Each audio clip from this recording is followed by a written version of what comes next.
دیکھیے، ہمارے نبی صلی اللہ علیہ وسلم کی پیدائش پیر کے دن یعنی منڈے کو 12 ربیع الاول 571 CE شہر مکہ میں حضرت آمنہ رضی اللہ تعالی عنہا کے بطن مبارک سے عبداللہ کے گھر اس دنیا میں پیدائش ہوئی اور اس دنیا میں آپ کی تشریف آوری ہوئی۔ ہم سب جانتے ہیں کہ نبی اکرم صلی اللہ علیہ وسلم کی ولادت سے پہلے دنیا کی کیا حالت تھی۔ شراب نوشی بالکل عام تھی، انسانیت کا وقار ختم ہو چکا تھا، انسان غلامی کی زندگی گزار رہا تھا، انصاف کا بالکل ماحول ختم ہو چکا تھا۔ لیکن جب ہمارے نبی صلی اللہ علیہ وسلم اس دنیا میں تشریف لائے تو نہ صرف مکہ والوں کو بلکہ پوری انسانیت کو روشنی سے منور کر دیا۔ آپ آئے تو اندھیروں کا خاتمہ ہو گیا، علم کا نور پھوٹا، پوری دنیا میں انصاف کا ماحول بن گیا، انسان کو عزت ملی، غلامی سے آزادی ملی، یتیموں، بیواؤں، کمزوروں کو سہارا مل گیا۔ پیارے نبی صلی اللہ علیہ وسلم کی پرسنالٹی، آپ کی شخصیت اور آپ کی ذات مبارکہ ایسی ہے کہ جس پر صرف اپنے نہیں بلکہ غیر بھی فدا ہیں۔ بہت سے مورخین نے لکھا ہے کہ دنیا میں پیارے نبی صلی اللہ علیہ وسلم جیسا لیڈر اور آپ جیسا ٹیچر، ریفارمر ٹیچر کبھی نہیں آیا اور کبھی نہیں آئے گا۔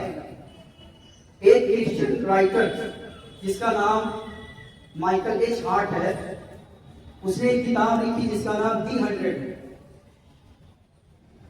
اور یہ بک 1978 میں شائع ہوئی۔ یہ بہت بڑا رائٹر اور بہت بڑا سائنٹسٹ تھا۔ اس کے پیچھے جو ڈسکرپشن میں وہ لکھتا ہے دی 100 ranking of the most influential persons in history، یعنی وہ 100 لوگوں کو انسانی تاریخ سے، ہیومن ہسٹری سے 100 لوگوں کو نکالتا ہے اور رینکنگ کرتا ہے، نمبر 1، نمبر 2، نمبر 3۔ تو پیارے بچوں، یہ جان کر آپ کو بڑی حیرانی ہوگی اور بڑا تعجب ہوگا کہ جب وہ رینکنگ کرنا شروع کرتا ہے تو وہ مذہبی اعتبار سے اگرچہ عیسائی ہے، لیکن وہ کسی سائنسداں کو، کسی بادشاہ کو، کسی مذہبی رہنما کو، نیوٹن کو، البرٹ آئنسٹائن کو یا ارسطو کو، یا خود عیسائی ہونے کے باوجود حضرت عیسیٰ علیہ السلام کو فرسٹ پوزیشن پہ نہیں رکھتا ہے، بلکہ فرسٹ رینک اور فرسٹ پوزیشن پر اگر کسی کو رکھتا ہے تو وہ جناب محمد رسول اللہ صلی اللہ علیہ وسلم کی ذات مبارکہ ہے۔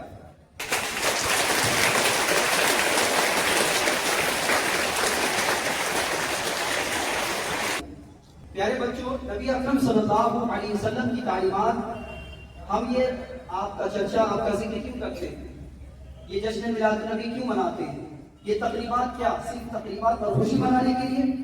یہ جلوس، یہ جلسے، یہ جھنڈے، یہ خوشیاں کیوں؟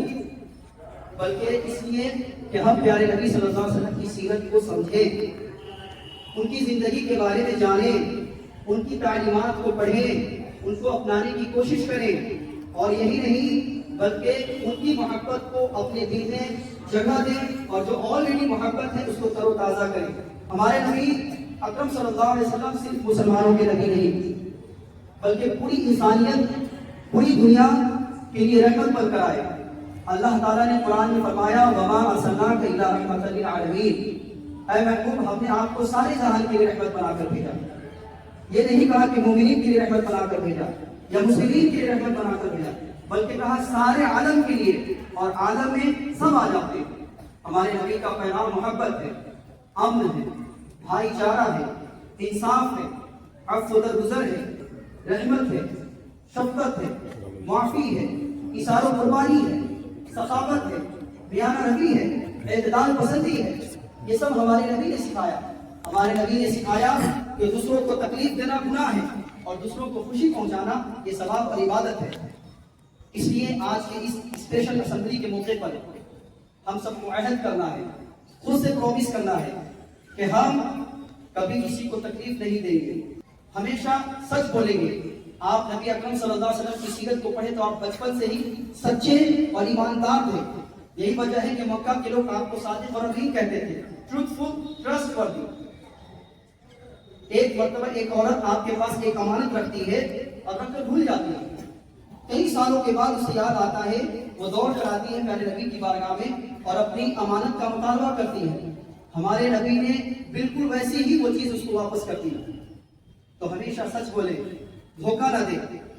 اسی طریقے سے ہمارے نبی صلی اللہ علیہ وسلم کی پیدائش سے پہلے آپ کے فادر جو تھے جناب عبداللہ، ان کا انتقال ہو گیا تھا۔ آپ یتیم پیدا ہوئے، اسی وجہ سے آپ کو یتیم سے بے انتہا محبت تھی۔ آپ نے فرمایا جو یتیموں پر شفقت کا ہاتھ پھیرے گا، محبت کا ہاتھ پھیرے گا، اس کے ہر بال کے برابر اسے نیکیاں دی جائیں گی۔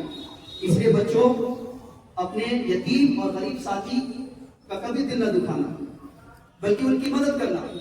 ہمارے نبی صلی اللہ علیہ وسلم نے تعلیم بڑی بڑی اہمیت دی، بڑا زور دیا۔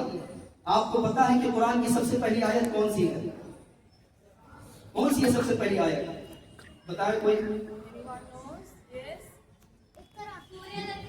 یس، سورہ اقرا۔ نبی اکرم صلی اللہ علیہ وسلم پر جو سب سے پہلی آیت اللہ کی طرف سے نازل ہوئی، جو سب سے پہلا میسج آیا، جو سب سے پہلا پیغام آیا، وہ نماز کے بارے میں نہیں تھا، روزے کے بارے میں نہیں تھا، زکوٰۃ کے بارے میں نہیں تھا، حج کے بارے میں نہیں تھا، کسی عبادت کے بارے میں نہیں تھا، بلکہ سب سے پہلے آئی وہ تعلیم کے بارے میں۔ بسم ربک الذی خلق، پڑھو اس رب کے نام سے جس نے تمہیں پیدا کیا۔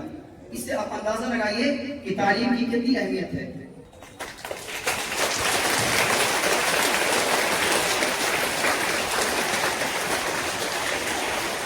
پیارے نبی صلی اللہ علیہ وسلم نے ارشاد فرمایا، طلب العلم فریضۃ علی کل مسلم و مسلمہ، کہ علم حاصل کرنا ہر مرد عورت پر فرض ہے۔ ایک دوسری حدیث میں آپ نے فرمایا، اطلبوا العلم من المہد الی اللحد، علم حاصل کرو ماں کی گود سے لے کر قبر کی آغوش تک، یعنی پیدائش سے لے کر مرنے تک سیکھتے رہو، حاصل کرتے رہو۔ سیکھنے کی کوئی ایج، کوئی عمر نہیں ہوتی۔ تو بچوں، پڑھائی کو بوجھ نہ سمجھو، بلکہ اس کو اللہ کا حکم، نبی اکرم صلی اللہ علیہ وسلم کی سیرت اور آپ کی سنت، زندگی کی ضرورت اور دنیا کی ضرورت سمجھ کر علم حاصل کرو، تو یہی علم تمہیں دنیا اور آخرت دونوں میں کامیاب کرے گا۔ پیارے نبی صلی اللہ علیہ وسلم نے بڑوں کی عزت کے بارے میں بتایا، چھوٹوں پر شفقت کے بارے میں بتایا۔ ایک بچہ ایک دن کھیل رہا تھا، ہمارے نبی پیار سے اسے گود میں اٹھا لیا اور پیارے نبی صلی اللہ علیہ وسلم اسے پیار کرنے لگے۔ آیا کہ جو چھوٹوں پر رحم، شفقت اور بڑوں کی عزت نہیں کرتا، وہ ہم میں سے نہیں ہے۔ من لم یرحم صغیرنا ولم یعقل کبیرنا فلیس منا۔ تو اس لیے ہمیشہ بڑوں کی عزت کریں۔ آپ میں جو بڑے ہیں وہ چھوٹوں پر شفقت کریں، اور جو چھوٹے ہیں وہ بڑوں کی عزت کریں۔ اساتذہ اور والدین کا احترام کریں، یہی کامیابی کا راستہ ہے۔ ہمارے نبی صلی اللہ علیہ وسلم کی آخری تعلیم، دوسروں کے ساتھ بھلائی کریں۔ آپ سب یہ بہت فیمس اسٹوری ہے کہ مکہ میں ایک بوڑھی عورت رہا کرتی تھی، جب نبی اکرم صلی اللہ علیہ وسلم راستے سے گزرتے تو آپ پر کوڑا کرکٹ ڈالتی تھی، پھینکتی تھی۔ ایک دن وہ بیمار ہو گئی، پتہ چلا پیارے نبی کو، تو آپ ان کی عیادت کے لیے گئے، ان کی خبر گیری کے لیے گئے۔ وہ عورت دیکھ کر گھبرا گئی کہ شاید انتقام لینے آئے ہو، شاید بدلہ لینے آئے ہو۔ وہ پریشان ہو گئی۔ ہمارے نبی نے اس کے ایکسپریشن کو سمجھ گئے اور بتایا کہ اے بوڑھی اماں، گھبرا نہیں، پریشان مت ہو، یہ محمد بن عبداللہ تم سے بدلہ لینے نہیں آیا ہے، تم سے انتقام لینے نہیں آیا ہے۔ ارے اس محمد بن عبداللہ کو تو اللہ نے رحمت بنا کر بھیجا ہے، بھلا میں کیسے بدلہ لے سکتا ہوں؟ میں تو تیری عیادت کے لیے، تیری حال پرسی کے لیے، تیری خبر گیری کے لیے آیا ہوں۔ اتنا سنا تھا کہ وہ خاتون زارو قطار رونے لگتی ہے اور آپ کے اخلاق کو دیکھ کر مسلمان ہو جاتی ہے۔